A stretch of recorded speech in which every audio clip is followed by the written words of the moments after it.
And we are back in the Stone Creek kitchen today with Fry's executive chef John Mortimer. He is making some Santa Fe style enchiladas, and we do want to say this is our last week for our Fry's ABC 15 Fry's Alphabet Soup Food Drive. It's been a great partnership. You know, Fry's food stores, while you're in there, even today, if you're picking up a few things for the family, go ahead and make a monetary donation. Even buy some food for a family less fortunate. We're talking about thousands of families in our state who go hungry.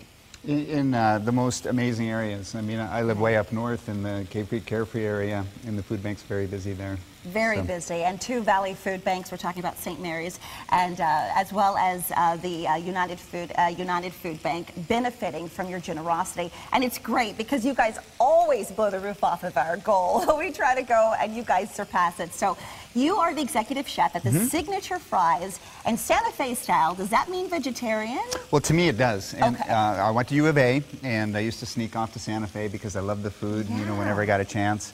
And to me, you know, when I was in the little cantinas there enjoying a great enchilada, they were often vegetarian, and nothing wrong with that. Nothing wrong with that, but the recipe, you said we can modify it and put meat in it if we want to. You can, absolutely. One of the things about this recipe is particularly balanced to work with the mushrooms. And so what I started with here is some portobellos. And a few things to know about portobellos. I know you've been in the store and you've seen them like this big, and they have a really dark black rib to them at that point, or the spore structure gets very strong, very dark, and it turns everything you cook really black.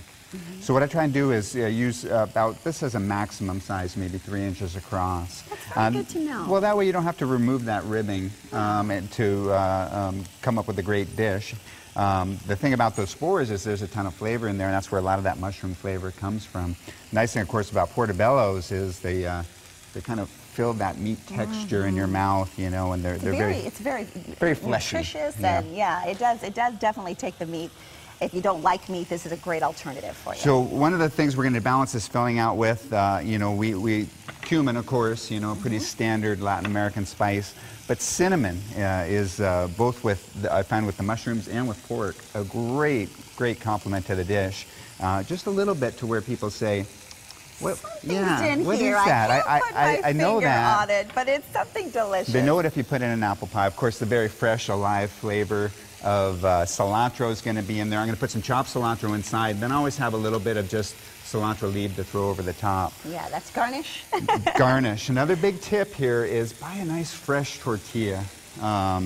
I know you may have some that have been in your fridge for a week or so, and they're just not pliable. They're kind of dry, and that really makes a big substantial difference. So buy a fresh pack of the tortillas. Yeah, it's good. It's good to use them fresh, and there's a lot of great brands available out there. You can freeze them, but they'll dry out in that process. I mean, think of freezing a chicken breast, and then when you thaw it out, what's in that bag?